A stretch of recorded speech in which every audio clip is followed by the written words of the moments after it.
Hello everybody, welcome back to Crafting Made Easy. This is going to be a tutorial on how to place a sublimated image on a passport cover. So this will be a really quick and easy video. All you need is a image, a passport cover. I will put down in the description box where you can purchase these. There are a few places that sell them online. I think you can even get it from Amazon. I don't know. I don't remember where I got this one from, but I know there are tons of places that sell passport covers where you can get them. So then that's all. Because how are you going to put the image on the passport cover? You need a heat press or a easy press machine. I will be using my Cricut easy press machine. I have a Teflon sheet underneath and my little pillow from my easy press machine as well. So let's get started. So I already kind of set up everything. This is the passport cover. I already mirrored the image from Cricut. And I printed it out from my Epson 7720, which I have converted into a sublimation printer. This is plain copy paper. To hold the image in place, you can use this adhesive spray, or you can just use regular tape. The tape is a cheaper option. You can get about 3 rolls on Amazon. I actually brought a 5-pack roll, or was it 4? A 4?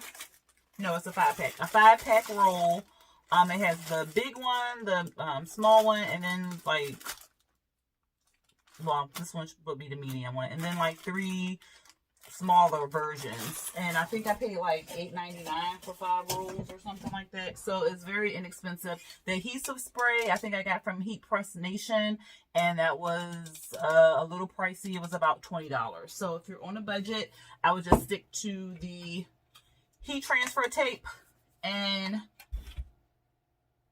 use that. I love the adhesive spray because if you have big images and you're putting it on a shirt, taping it down, sometimes it shifts and then you have shadowing on your image. So I love using this for when I do shirts versus the tape, because like I said, the tape can always shift unless you use maybe the wider tape that I purchased, or you just tape it double, tape here and then put a little piece overlapping or whatever. That may help prevent moving while you're taking the paper off and so forth.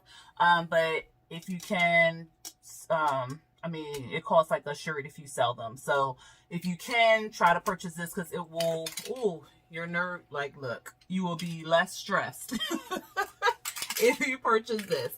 You need to use it in a ventilated area. I do have a window open, and you'll just quickly spray it.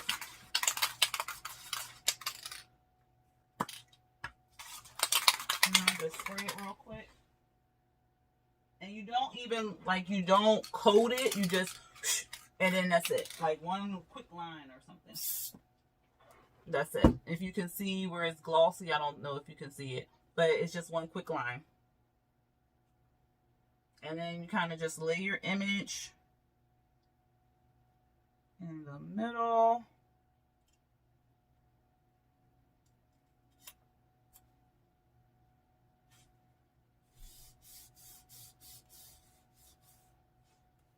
Okay. It's about one finger. Okay.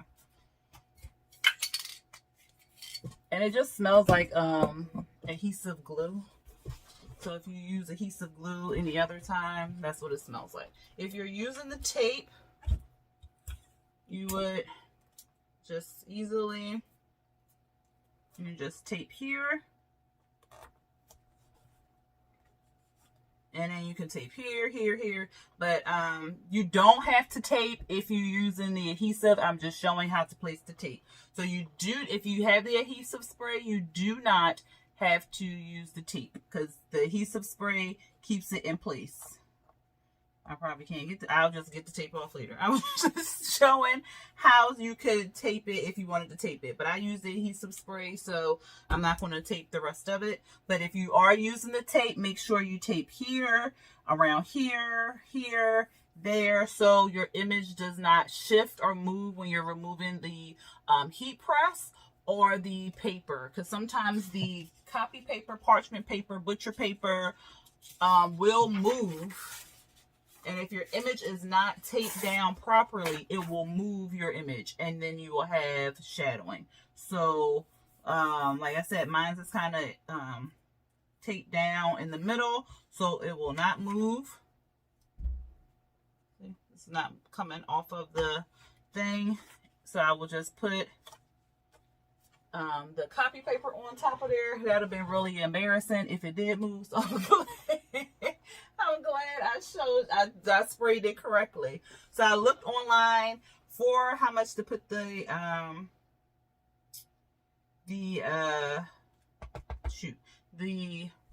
passport cover on underneath the heat, and it said for $3.56. My heat press goes to, it does not do like it goes by fives. Yeah, I just wanted to make sure. So I'm just going to do it at $3.55. Yes, I'm going to do it at $3.55, and it's set for 60 seconds. So I'm just going to place my heat press on there and hold it down, and then I'll be back after the 60 seconds. All right, and the 60 seconds is up, so I'll just slowly lift it. All right, and I hope it did something, because the image did not come through, so I don't know if that's a good thing or a bad thing, because typically when it comes through another side, that's a good thing for me. So I'm just going to slowly lift the copy paper. Okay, so it did kind of bleed through a little bit on this side. Okay, good. And then I will slowly...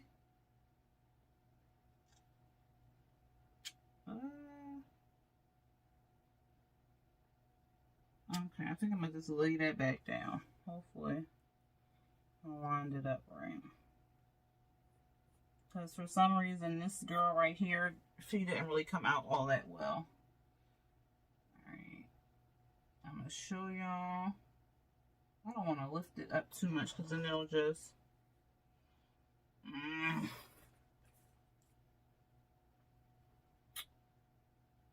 Okay.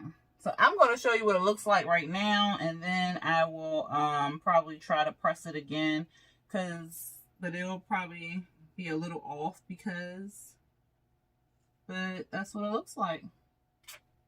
But you see the girl didn't get really pressed down, probably because my heat press wasn't pressed down all the way, but it did come out very well. So I'm happy about that, but I'm just upset that the girl did not come out very well. So I'm going to try, hopefully, well, I'm glad I did put the tape there, but I'm not sure.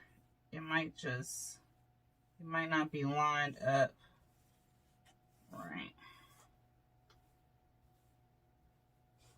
Because once you pick it up, sometimes it doesn't line back up the way it was the first time. So I'm going to try to press it again to see if I can get this girl on there. If not, oh well. But if it does, yay. If not, oh well. But stand by.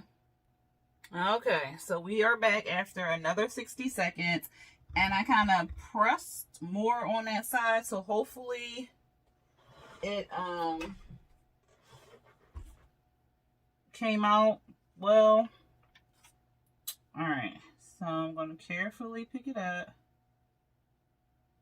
Okay, yes, much better, much better, much better. Yay! And it did not shadow. It did not do a shadow thing, because sometimes what I was trying to say the first time is sometimes when you lift it up and you try to put it back into place, it does not lay back in place. Like when you try to cut in your machine and it doesn't cut the first time, but then you just unload it and load it, it cuts in a different area. So it's the same with this.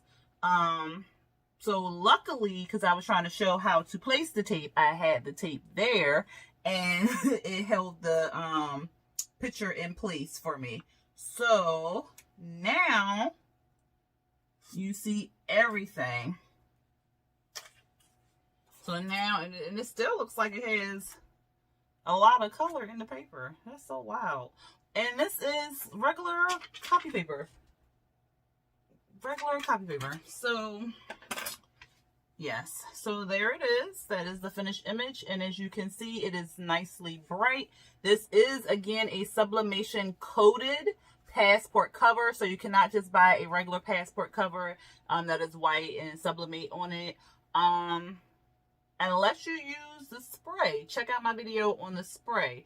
So I'm not sure if it will work on, because I don't know, are there passport covers that are cotton based? Or that's something to try out for another video. So I'll try to search that out and practice, and we can see together. But anyway, this is a a sublimated coated passport cover that I just printed out on my, and the image is printed out on regular copy paper through a sublimated printer and placed on top of the sublimated coated passport cover and pressed out. And that was simple. And then you just put your passport in there and then go in and catch your flight.